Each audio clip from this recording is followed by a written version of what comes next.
So chapter 20 of Theologico-Political Treatise. This is the last chapter, technically. Like, it's not really the last, depending on what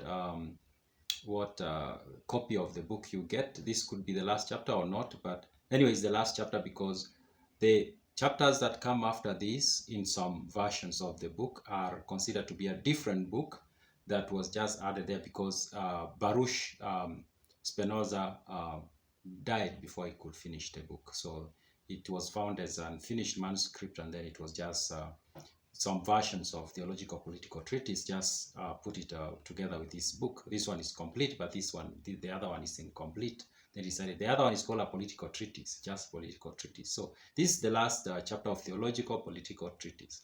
Now in chapter 20, Baruch tackles a question that is very, can be considered to be very difficult to find answers to.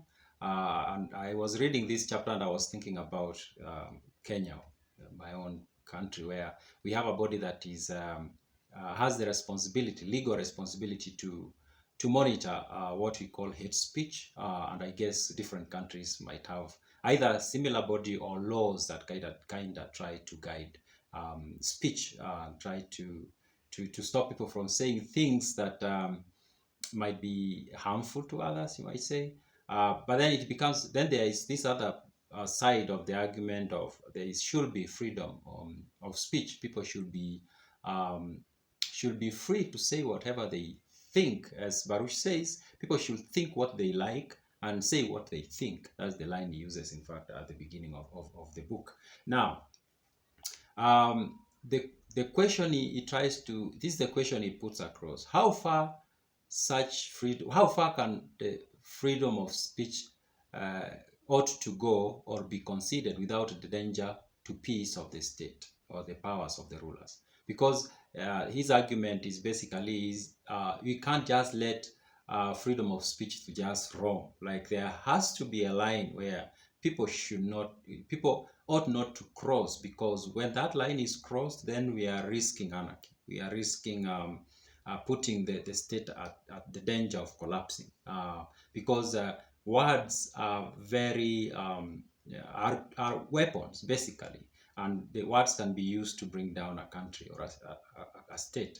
And so he tries to find the line where the line that separates freedom of speech and sedition, which basically means trying to overthrow a government, basically. So where is this line? And I found his where he places the line to be very interesting. Okay, before I come to that line, he says, if men's mind were easily controlled as their tongues, every king will sit safely on his throne, and government by compulsion will cease, for every subject will shape his life according to the intentions of his rulers, and will esteem a thing true or false, good or evil, just or unjust, in obedience to their dictates. So he says, which could be a real wish for some rulers, I think, that if there was a way they could control people the way people think, that would be like the most effective way to run government. Like, the government will no longer worry about what people think, and more especially what people are going to share amongst themselves, which could be used to create disturbance. If there was a way to do that, that would have been the most perfect. He does acknowledge that, because if you have read the book 1984 by George Orwell, and in that novel, it's kind of like how the power, the political power can try to control how people think. They have terms like groupthink and things like that.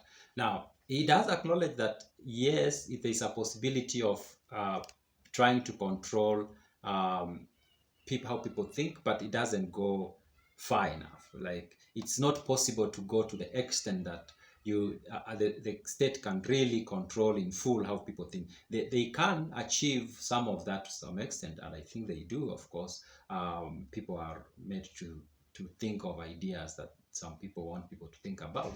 But here is what he says: I admit that the judgment can be biased in many ways, and to an almost incredible degree, so that while exempt from direct external control, it may be so dependent on another man's words that it may fitly be said to be ruled by him. But although this influence is carried by great length, it has never gone so far as to invalidate the statement that every man's understanding is his own, and that brains are as diverse as pellets. So yeah, that can, the state or some people in power might make an attempt, and they do indeed try to control how people think, but it says it never goes to the extent that we can say that people are completely controlled. People still retain their own mind to some extent.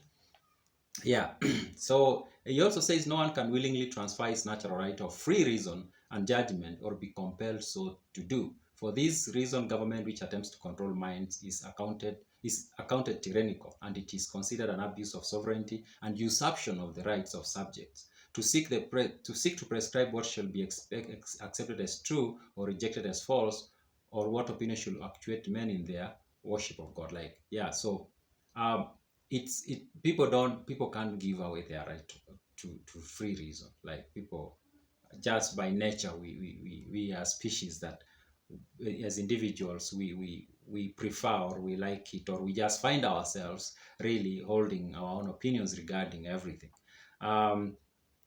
He says, however, unlimited therefore the power of sovereign may be, however, implicit. It is trusted as the exponent of law and religion. It can never prevent men from forming, whatever is still expounding on that. It can never be able to control. However, he says, still there is need to be a line of where we cannot, people should be aware that, yeah, you can have freedom of reason, you can think whatever you want to think, and you can say whatever you think, but here is the line between freedom of speech and sedition.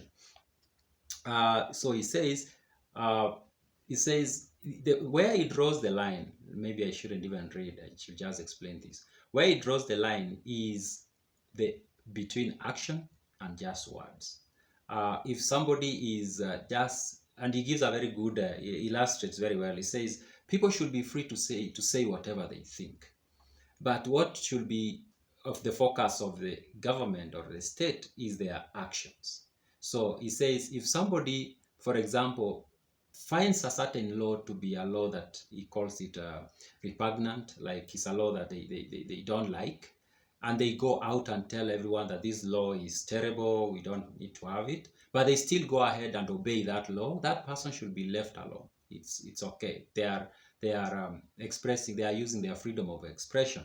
But he says, if that person, instead of just saying this law is bad and maybe we need to change it, and goes ahead and says, I'm not going to follow that law, and maybe goes ahead and tells other people, don't follow that law, now they have crossed the line.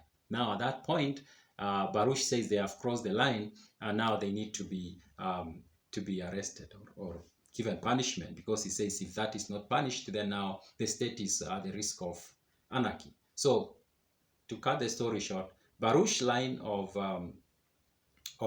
where the line stands or can be drawn between freedom of speech and sedition is action.